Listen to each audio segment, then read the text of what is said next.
โอ้ย่างมากผู้เดียวนี่บ่เสียงกระบังตึบๆฮะ แม่น ป้าเอาปงก่อนมึงอ่ะปงก่อน โอ้จะได้เนี่ย นี่นะทุกคนแมงกากโอ้ที่หัวหน้าใหญ่เฮาพาน้องหมาออกไปนี่แมงกากที่ทีมงานเฮามานมาเนาะเป็นจะได้ลงทางบ่ พากันลงทาง ไปฮอดไสล่ะ ประมาณลักหนึ่งคนแหละ โอ้ยคอยละเอาเครื่องมาไว้ว่าสิไปหับเอาเครื่องหับเอาหมู่เจ้าพากันลงทางกับเฒ่าพ่อเนาะ ลงทางแยกตัวนี้ เฒ่าพ่อก็เด้อได้ลงไปนำมาอาศัยผู้เจ้าถิ่นผู้เพิ่นเคยมาเนาะนำทางโอ้เป็นแต่แซ่บเนาะนายผ่านเนาะ โอ้ยเบิดเท่า โอ้ นั้น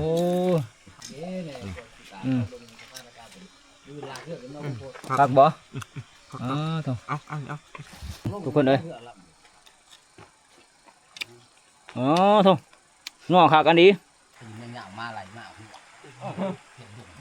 ยาวกับพ่อยาวก็เรืองบ่ได้พวกคอยกับพ่อมุดหนักกับทักทายสบายดีพ่อแม่พี่น้องเบิดทุกคนเนาะสบายดีตอนเช้าทุกคนเลยก็ยังเช้าคักอยู่มื้อนี้คือมื้อนี้เฮาก็สิไปยามมองคือเก่าคือยามดางเนี่ยเนาะมองที่เฮาถิ่มไว้แต่บ้านนี่เพิ่นแหละว่าสิไปคืนนี้ก็ไปยามคืนนี้ก็บ่ได้ไปแล้วทุกคนโอ้เจอฝนเล่นงานหนักเนาะจนไปไสบ่ได้นะพากันนอนอยู่หั่นแหละอยู่แคบนึกว่าอยู่ตุอันน่ะตูบน้อยที่พวกเฮาเฮ็ดไว้คือผ่านป่ากับผ่านเที่ยงเพิ่นก็มาแต่คืนนี้แล้วเนาะก็บ่ได้มาหยังหรอกเพราะว่าฝนตกเพิ่นก็มาอยู่บ่ได้แล้วทุกคนมันเป็นผาเป็นฝนไม้เนาะมันก็อาจเฮาถือขันเฮาไปปลูกต้นไม้ก็ย่านเกิดอันตรายเนาะพวกเพิ่นก็เริ่มมาเบิดนะทุกคนนี่แต่ว่าเฮาสิไปยามดางก่อนบัดนี้อากาศยามเช้าอยู่ลำเซนัวนี่โอ้อากาศดีนะทุกคนเลยผู้หมอกคุนัวอยู่เนาะหนาวกับพ่อหนาวนะขนาดเดือนหาแล้วเนาะกะยามเช้านี่คือว่ายังหนาวคักอยู่เสียงนกห้องสนั่นอยู่เนาะมีเสียงไก่ป่านะทุกคนเบื่อนี่ไก่กะถือว่ายังหลายเนาะมันห้องสนั่นอยู่แถวนี้ทั้งไก่ทั้งนกโอ้รำเสะนี่ทุกคนเลยหลายคักโอ้นกก็ห้องอยู่เบื่อนะโอ้หมอกทุกคนเลยพวกอันนี้ก็คล้ายๆหมอกนำเสะห่อนแหละแบบอยู่ซ้ายเชโดนก็คือกันทุกคนตัวนี้ก็อีกเส้นหนึ่งเนาะมันเป็นเส้นบางนวลนะมันคนละเส้นกันไก่ห้องเบื้องนะเบื้องเทิงนี่มันเสียงนกกระโหลกนะมันบอกเขาว่าจักกล้าไหมจักสกินมันโฉโต๊ะโฉโต๊ะ โอ้ค่อยวัดก่อยพังคือมาโลโปกแต่แบบนึงก็คือว่าโซโต๊กเนาะหัวหน้าใหญ่เพิ่นว่าฝนตกขึ้นนี่มันอาจสิบ่เปื้อปานใดเนาะแต่มาเบิ่งนำกันทุกคนเด้อมันสิถืออยู่บ่เพราะว่ามันฝนตกใหม่ๆบางเทื่อมันอาจสิบ่ถือปานใดมันผ่านไป 2-3 วันพุ่นเนาะป่ามันอาจสิขึ้นอาจสิถือกว่าโอ้ห้องดีขนาดนกกระโดกตัวนี้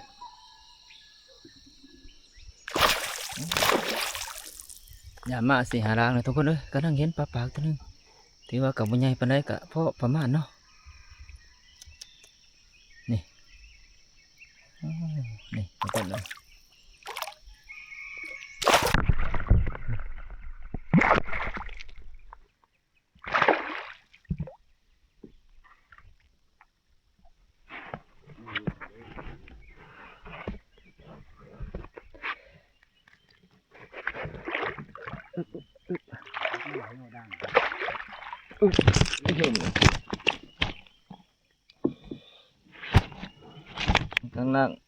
กำลังได้ปลาปากตัวแดกนะทุกคน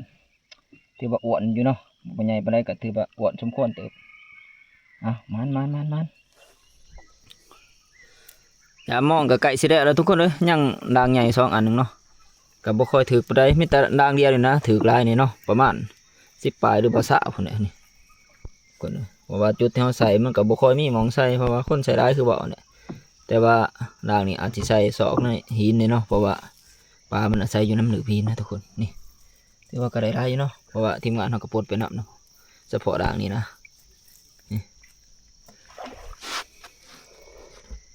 นี่จุดที่เขาใส่เนาะนี่ศอกหินทุกคนเลยปลามันอาศัยอยู่นี่แหละตามศอกหินถือว่าถ้าเขาใส่อ้อมหินได้ถือแห้งเป็นการดีนะเพราะว่าปลามันอาศัยอยู่ในหินนี่หลายๆมันแหละมันก็ออกมาเนาะตามสายหิน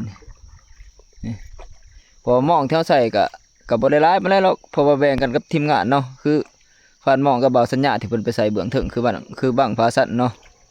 มันได้ไปดุดน้ำเพิ่นอีกที่นึงเพราะว่าหมองเพิ่นใส่บังมันหลายเนาะมันอาจสิเปิ้กว่าที่เฮาใส่ก็สิแล้วแหละทุกคนยังแต่รางใหญ่2รางเพราะว่ารางใหญ่ก็คือเห็นหั่นแหละมันก็บ่ค่อยถึกเนาะเดี๋ยวนี้มันก็เงียบแล้วคือจุดที่เฮาใส่นี่ก็พี่น้องภาค3เฮาก็มาใส่กันทุกคนเอ้ยนี่ใส่คนละพังนี่แหละเพราะว่ามันก็พื้นที่บ่ค่อยหลายเนาะ ใส่เชื่อมกันเลยหมอ บ่ว่ากันการหาอยู่หากินโศกภัยมันเพิ่นใส่พังหนึงเฮาใส่พังหนึงนะก็ถือว่าได้บ่รวงบ่หลายก็พอได้อยู่ได้กินอยู่ดอกการหากินตามธรรมชาติหรือว่าสายน้ำลำเสนัวนี่เนาะนางเฮาก็ยามแล้วเบิดแล้วทุกคนเอ้ยมีแต่กลับทับพุ่นแหละมารอถ่าทีมงานเฮาที่ไปใส่เบื้องเทิงคือเบาสัญญากับผ่านหมองเนาะเพิ่นอาจสิมานกว่านี้อยู่ดอกเพราะว่าทางนั้นมันบังมันหลายแล้วก็นางเพิ่นก็เอาไปถือว่าก็หลายอยู่เนาะเฮาก็มาฮอดทับแล้วนะทุกคนคือปูปลาหน้าน้ำเฮาที่เก็บใบขึ้นนี่เนาะที่มันบ่ทันกะมทันมังหั่นแหละเพราะว่าเฮากุใบขึ้นนี่เพราะว่าฝนมันตกนะทีมงานเฮาก็ได้เอาลำเลียงขึ้นมาหั่นหน่อยเพื่อย่างคือเก่านั่นแหละเพื่อจะให้มันมังเพราะเขียวย่างแล้วก็คือเว้าได้มื้อนี้ว่าสิย้ายทับลงแกงนาปีพุ่นเนาะมีแต่รอถ่าทีมงานเฮาที่ไปใส่รางมาครบกันแล้วก็เพิ่นก็พากันกินข้าวกินน้ำมันสิย้ายทับทุกคนเลยลงไปลุ่มพุ่นแหละว่าอยู่นี่ก็3คืนนะกับได้พอประมาณอยู่เนาะกับบ่ดวงบ่หลายก็พอได้อยู่ได้กินส่วนพ่อใหญ่เฮานี่ก็ผู้เพิ่นอยู่ทับนี่เพิ่นก็คือเว้าได้ทุกคนก็ทำหน้าที่เวียกงานอยู่ทับแหละตักน้ำหนึ่งเขาเนาะเพราะว่าพ่อใหญ่จ้อยก็งานเขาขึ้นนี่พ่อใหญ่จ้อยโลดขี้เข็บครบนะทุกคนโอ้แต่อีตนเนาะนอนเพิ่นจะบ่เราหายเพิ่นแหละขึ้นนี่ชันๆเช่นๆโอ้นี่เพิ่นก็นึ่งเขาไว้ท่าเฮาหนึ่งโดนละบ่พ่อใหญ่เขานี่ ต้นละสู้ขวดหนึ่งเลย โอ้สู้คนหนึ่งนะเนาะทำหน้าที่แทนพ่อใหญ่จ้อยเนาะพ่อใหญ่จ้อย จอย งานเขาละ ถึกเจ็บ เออ เก็บครบแล้ว เอาให้เราพักผ่อนเนี่ยเราก็ดี พักผ่อน โอ้หัวหน้าทิพย์เฮานี่เสร็จหยังได้กินนี่ สิกอยปลา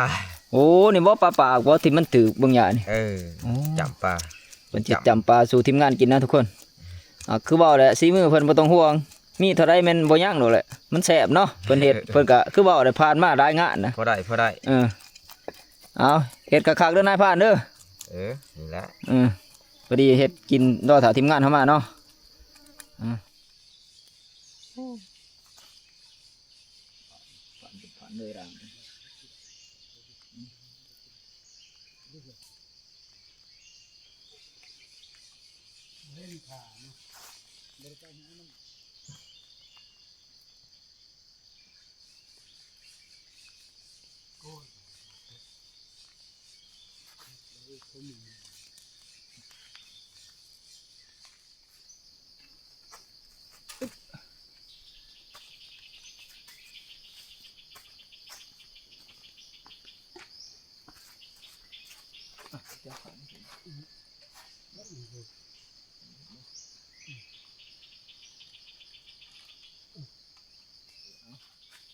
เดี๋ยวดึงไปเด้อข่อยสิไล่ให้เด้อ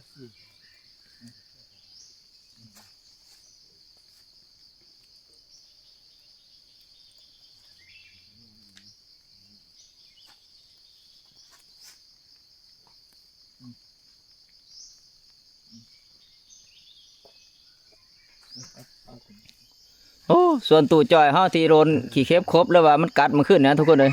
เพิ่นก็กำลังพื้นโตเนาะเป็นจังไดล่ะใครแน่ล่ะบ่ เศร้าแล้ว เศร้าแล้วเนาะ ปันแล้ว โอ้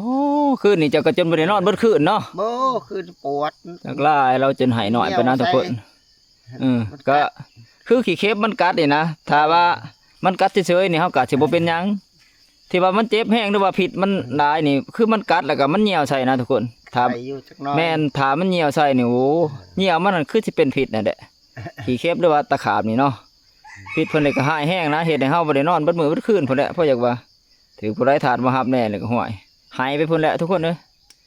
ปลาที่เฮาได้มาก็สิประมาณนี้แหละทุกคนเอ้ยมื้อเช้านี่ก็บ่ค่อยเปิ้ปานใดเพราะว่าเฮาก็ได้แบ่งเฮ็ดกับข้าวด้วยว่าได้เฮ็ดอาหารกันกินไปนำแล้วเนาะนี่คือส่วนที่เหลือเนาะเพราะว่าอาหารการกิน ปล่อยปลาปล่อยคักได้ เอาหักเด้อนายผ่านเด้อ โอ้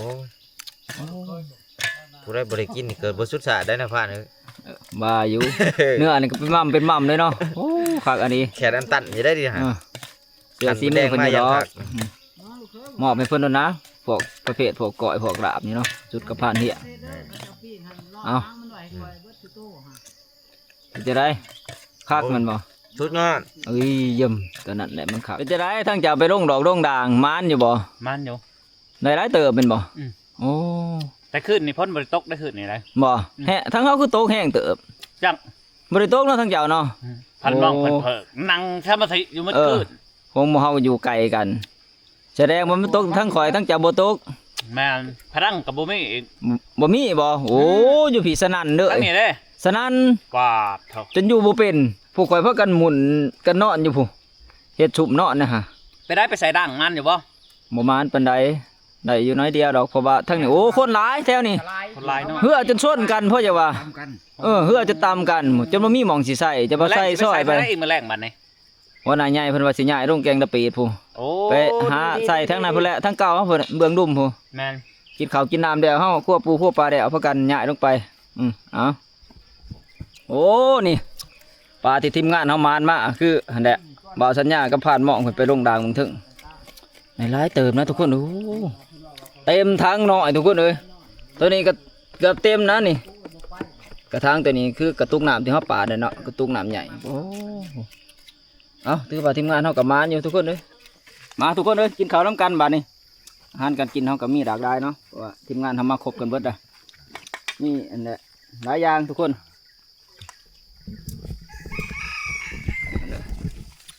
นี่แล้วก็สิมีก้อยปลาหรือปลาจำปลาเด้เนาะแล้วแต่ท้องถิ่นเพิ่นเอิ้นมีน้ำไข่ปลาน้ำนะทุกคนนี่ของแทนคือตัวนี้ดอกค้อนแค่นที่ว่าผ่านปลาเพิ่นเอามานะเพราะว่าเพิ่นเห็นมันงามแล้วทีมงานเขากินกับว่าแสบเนาะเดี๋ยวเพิ่นเอามากินน้ำกันนี่แหละ ก็มีเปียงปลาน้ำเนาะ มีต้มน้ำโอ้คักอันนี้บาทนี่หลายอย่างอาหารการกินเฮา มาเท่านะมา อ่ะนี่คำใหญ่ๆเลยทุกคนเลยคักอันนี้ก่อยปลาการเที่ยงประเทศชุดยอด สองคนไหน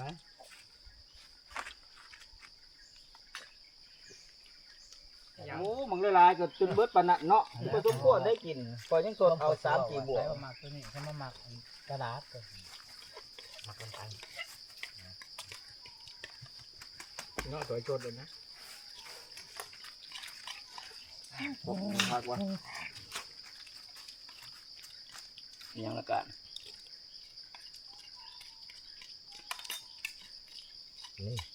กูได้กูกิน โอ้ของแท้ดีจังก็ว่าพันเนาะก็ได้พัดปลาไก่สิอิ่มนะบ่ คันบ่แม่นคันเฮาบ่เบิดเฮาก็สิได้เด้ ถือว่าคักเนาะอาหารการกินเฮาเนาะมื้อนี้โอ้สมบูรณ์แบบเนาะ มือเบาแห้งเพิ่น มีแต่ว่ากินข้าวกินน้ำแล้วเฮาสิทำการคือว่าได้ควบปูควบปลา แม่น แล้วก็สิย้ายเครื่องย้ายของในบัดลงไปทับเก่าเฮาคือแกงตะปีดพุ่นเนาะ แม่น ฮะ ว่ากัดกินข้าวมันอิ่มทีมงานเฮาบ่ถูกทุกคนหั่นแหละก็สิได้เฮ็ดเวียกช่วยกันคือคั่วปลาแล้วก็บางคนก็สิได้ย้ายเครื่องลงแกงตะปีดแล้วก็สิมีทีมออกคั่วน้ำมื้อนี้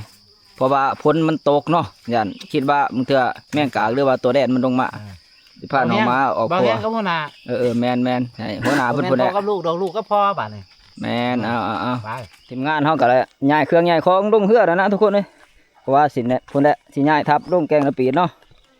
ยังลายบ่ ประกันยังบ่หลายบ่ได้ เบิดอยู่เนาะ คือสิเบิดอยู่ดอกประกันคนเครื่องคนของโอ้คือลำนี้เต็มแล้วนะทุกคนยังอีกลำหนึงนี่สิ เสบียงอาหาร เสบียงอาหารกับคนนั่งเนาะ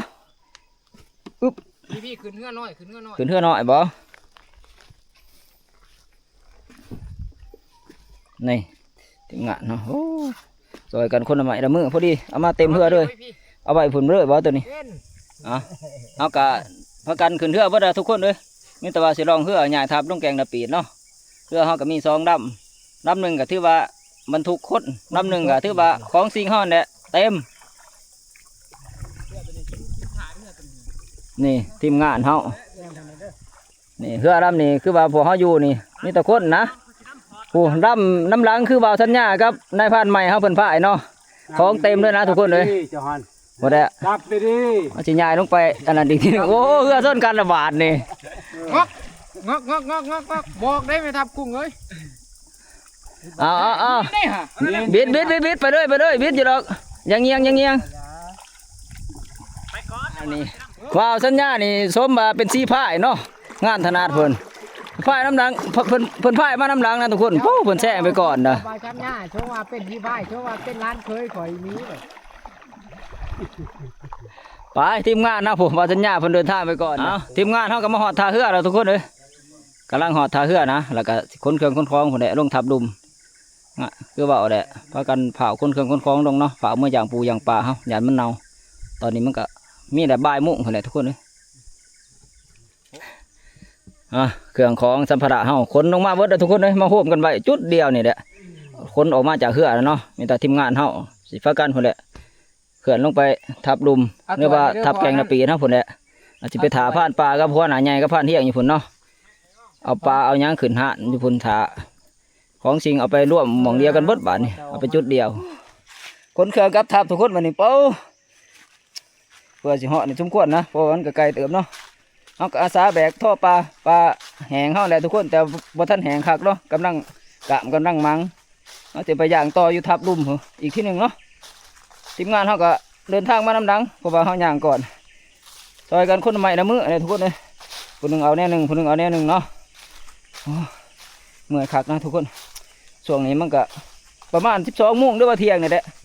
โอ้แดดช่วงเดือนหานี่คือเบาห่อนเป็นห่อนนะ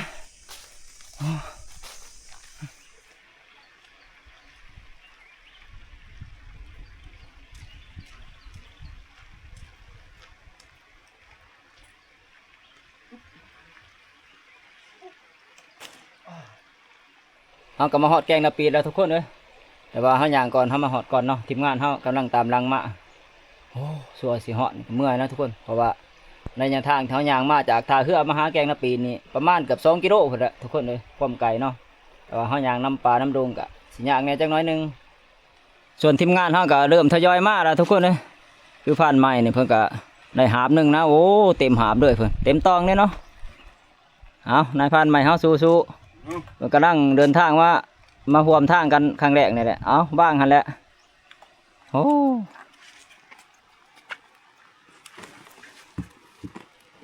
เต็มหาบด้วยบัดนี้เป็นจังไดเต็มตองเนาะเมื่อยคักแม่นบ่ คัก บ่ได้ลาบตีกำลังมาทีเดียวก็ดิ ๆบ่มี เนาะเอามาหากินเนาะเมื่อยกดเอาหันแหละเครื่องของที่เอามาคือต้องเฮาแบกนี่ก็นี่แหละแบกท่อปลาทุกคนเลยพอดีนั่นนี่ก็กายครึ่งแหละแล้วก็ในกระสอบก็แม่นเบิดนะป่าก็บ่ทันแห้งคักหรอกนายพรานใหม่เพิ่นก็หาบมาได้หาบหนึงเนาะเพิ่นมีกระสอบปลาแล้วก็ถังขี้ปลานะ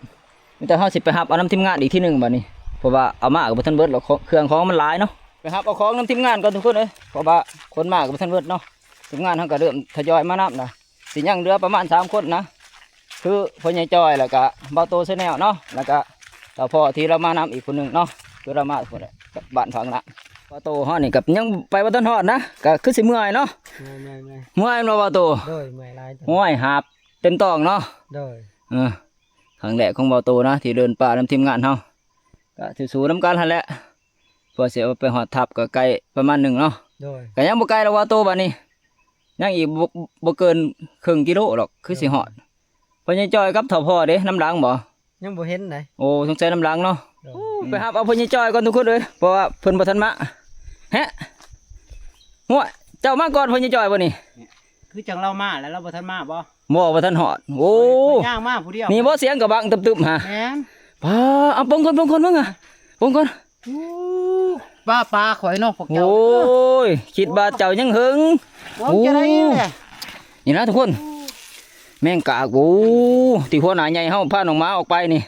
กับพานเฮียงเนาะที่ให้พานป่าไปหับเอานะตอนนั้นเฮาได้ยินเสียงกระบังโอ้ผลมันแม่งกากใหญ่ทุกคนเอ้ยป้าทั้ง2 อันพุ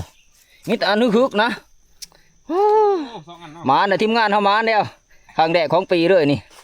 เพราะว่าพวกเฮาเดินป่ามานี่ช่วงหน้าแล้งก็คือว่าได้มันบ่ทันฮอดหญ้ามันเนาะคือนี่ฝนตกผ่ารันนะทุกคนเลยแม่งอันนี้มันได้ลงเนาะเพราะว่าเพิ่นเปิดประตูให้แล้วเนาะโอ้มาแล้วทีมงานเฮาทุกคนเลยนี่แม่งกากที่ทีมงานเฮามานมาเนาะคือผ่านเที่ยงเพิ่นไปกับหัวหน้าใหญ่หั่นแหละพาน้องมาออกไปขัวโอ้ใหญ่คักนะทุกคนพอตัวหนึงนี่สิประมาณ3 กิโลกว่าเนาะทีมงานเฮาบ่ รวมๆแล้วอันนี้สองตัวหรือว่า2อันนี่สิประมาณ7กิโลนะหรือ7กิโลกว่าๆอ๋อครั้งแรกของปีของทีมงานเฮามาณบาดนี้เพราะว่าคือว่าอันเนี้ยฟ้าดันขึ้นนี่เพิ่นลงเนาะเปิดประตูให้พวกนี้ลงพอดีถึกจังหวะเขาป่าขึ้นป่าพอดีหั่นแหละดีเฮาเอาน้องม้ามานำก็เด้อว่าหน้าใหญ่กับพันเฮียงเพิ่นก็เอาน้องม้าไปขัวพอดีมาเลยนะ2แต้มพร้อมกันเด้อนี่มอแต่ว่าไปนำเพิ่นจะจ่อยนะทุกคนเพิ่นจะจ่อยนี่เพิ่นลงทางเนาะเฮาไปนำฮอดท่าเรือก็บ่เห็นคิดว่าเพิ่นมานํหลังสงสัยเพิ่นมาตามทางรถแล้วก็เพิ่นลืมทางเดียวเขาทับแกงนาปีนะทุกคนเพิ่นไปตามทางเพิ่นว่าไปฮอดผู้ห้องไม่ใหญ่ผู้โอ้ทุกคนเอ้ย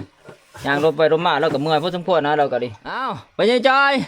เป็นจะไดลงทางบ่ พากันลงทาง ไปฮอดไสล่ะ ประมาณลักหนึ่งคนแหละ โอ้ยคอยแล้วเอาเครื่องมาไว้ว่าสิไปหับเอาเครื่องหับเอาหมู่เจ้าพากันลงทางกับเฒ่าพ่อเนาะ ลงทางแยกตัวนี้ เฒ่าพ่อก็เด้อได้ลงไปนํมาอาศัยผู้เจ้าถิ่นผู้เพิ่นเคยมาเนาะนำทางโอ้เราลงบ่ตีแล้วแหละทุกคนเอ้ยบางเทื่อก็เนาะผู้เฒ่าผู้โอ้เพิ่นก็อาจสิลงลืมหั่นแหละแต่ผู้น้อยผู้หนุ่มเฮาบางเทื่อก็ยังลงลืมแค่แน่แล้วมาฮอดทับแล้วเนาะบัดนี้เนาะ หอดแล้ว โอ้ยเอามาฮอดทับจบเจือแล้วก็ดิอ่ะหลังจากที่เฮาย้ายทับมาทีมงานเฮาก็พากันเอาปูเอาปลาขึ้นห่านน้อยเบิดแล้วนะทุกคนเอ้ยนี่เอาขึ้นอย่างร่มควันเนาะกำลังสุมไฟใส่บางหันนี่แหละตัวนี้ก็โตปลาที่มานมาบางเสานี่ก็ถือว่าหลายเติบอยู่เนาะส่วนปลาแห้งเฮาก็อยู่ในกระท่อนี่ก็อยู่ในกระสอบก็มีนะทุกคนมีแตะบาเฮาสิมาสานต่อเบียกงานเฮาเนาะบัดนี้เนาะคือคั่วแมงกากนี่แหละเพราะว่าปลาใบโดนยันมันมีกินนะหรือว่ายันมันเน่าแมงกากที่ทีมงานเฮาพาน้องมาเอาไปขวดเพิ่นมันมา2อันนี้เนาะเพราะว่าบ่าวสัญญากับพานม่องกับพานไม้เพิ่นได้ไปโรงรางนะทุกคนเพราะว่าส่วนเฮากับพานป่านี่ก็บ่าสิพุ่นแหละขึ้นเทิงไปหาเลาะแต่ตาหรือว่านั่งต้นบางไม้อีกที่นึงเนาะ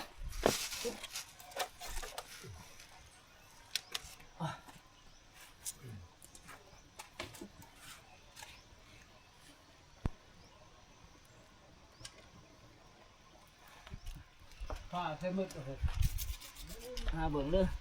แค่นั้นแหละ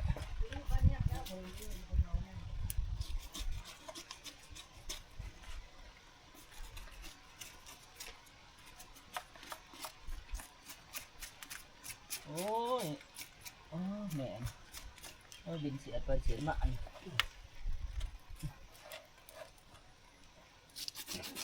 พาพาเนี่ยพาเพิ่นเลย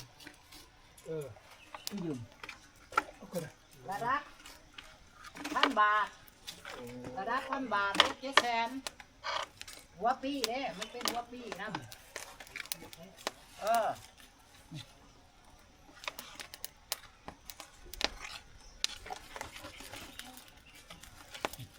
เลยปลาโตโอ้มันอยู่เลขวันใด มาก็ได้ทุกทีนี่จะทำนี่แหละ มันจะรุ่นนี้บ่พ่อใหญ่ เอาในทางสวนมัน แต่มันยังหกเนาะ นี่จะปลาไม่บาปไม่ยากเลยว่าจะเฮา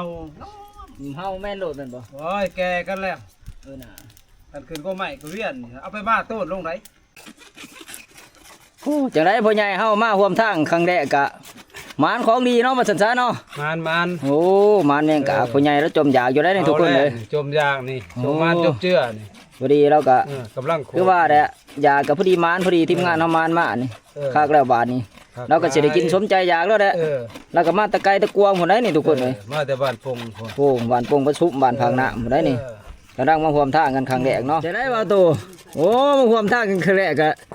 หมานแม่งกากโดนเนาะ ได้ ครั้งแรกของปีแล้วครั้งแรกของทีมงานเฮาได้นี่ มาบ่เคยได้แค่เถื่อนี่ แม่นคือกันแหละปีนี้ก็บ่ทันได้กินดอกบ่ทันได้เนาะเพราะว่าฝนกำลังตกมื้อคืนนี่หั่นแหละคือเห็นเนาะฝ่าห้องเด้เพิ่นเปิดประตูเมืองให้พวกนี้มันลงมาเนาะ ถ้าก็เคยสัมผัสตัวจริงนะทุกคน โอ้เจ้าก็บ่เคยเห็นจักเทื่อบ่ บ่เคยเห็นเลย โอ้ครั้งแรกของเจ้าบ่นี่ โดย โอ้เอาถือว่าเป็นการดีละถือว่าเพิ่นก็มานี่แหละเพิ่นมาร่วมทางครั้งแรกเพิ่นก็เพิ่นบ่เคยเห็นเนาะแต่เพิ่นบ่เคยได้กินก็สิได้กินนํกันบัดนี้แหละหัวหน้าใหญ่เฮากับผ่านเที่ยงเพิ่นก็มาแล้วนะทุกคนเพิ่นพาน้องมาไปขวดเนาะเพิ่นก็มานมาเพิ่มนะทุกคนเลย2แต้มเนาะแต่ว่า2แต้มตัวนี้ก็อาจสิบ่ใหญ่เท่าสุดก่อนที่เพิ่นมานเนาะที่ว่าเพิ่นได้ตอนแรกนะ มันมันมา2แต้มทุกคนเลยนี่แมงกากที่ทีมงานเฮามานมาเพิ่มเนาะคือหัวหน้าใหญ่กับพานเที่ยงที่เพิ่น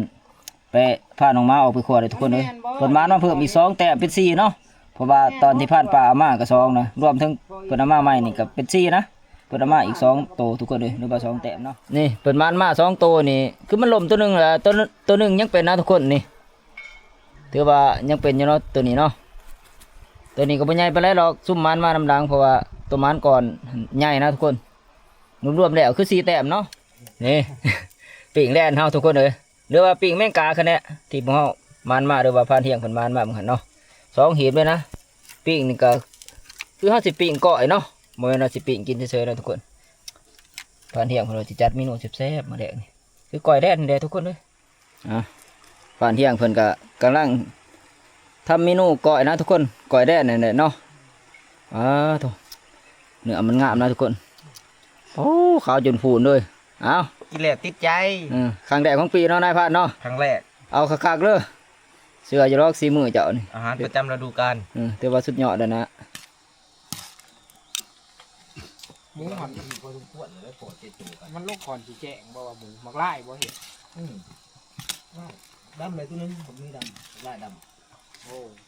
เขาก็บินเลยบ่เห็น ตัวเป็นแต่แซ่บเนาะนายพานเนาะ โอ้ยเบิด โอ้ แล้วนะ เขาด้วย เครื่องปรุงใส่เรียบร้อยหมดแรงสมเฮาก็ใส่เรียบร้อยปลาโตเป็นสิคักละบาดนี่ น้อยสิมาเบิ่ง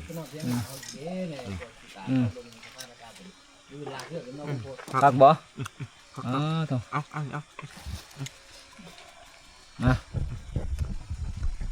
ลองก่อนทุกคนเอ้ยโตนัวคักอันนี้จีนมันออก ไม่ใช่จ้อย กรอบๆมันๆนะทุกคนเอ้ย ชิมให้เบิ่งแน่ คักแล้วคักแล้ว ซะพันมองซะ โอ้หักเลยทุกคนไข่แล่นบ่นี่เรื่องน้ำมันพันปลากระโบอยูทุกคนเลยขับอันนี้ ใจจะไฟแห้ง นี่ก้อยแดดโอ้ปานเที่ยงเพิ่นก้อยคักอันนี้ทุกคนเอาเบิ่งสิมีก่อนเท่านึง เดี๋ยวซีดนะกินโลนะ กินโดนบ่ เอาชิมแล้วก็ออกได้เอาซิบเขาไปผม แต่ว่าชิมนี่ มา ชิมแม่นยัง คักอันนี้บ่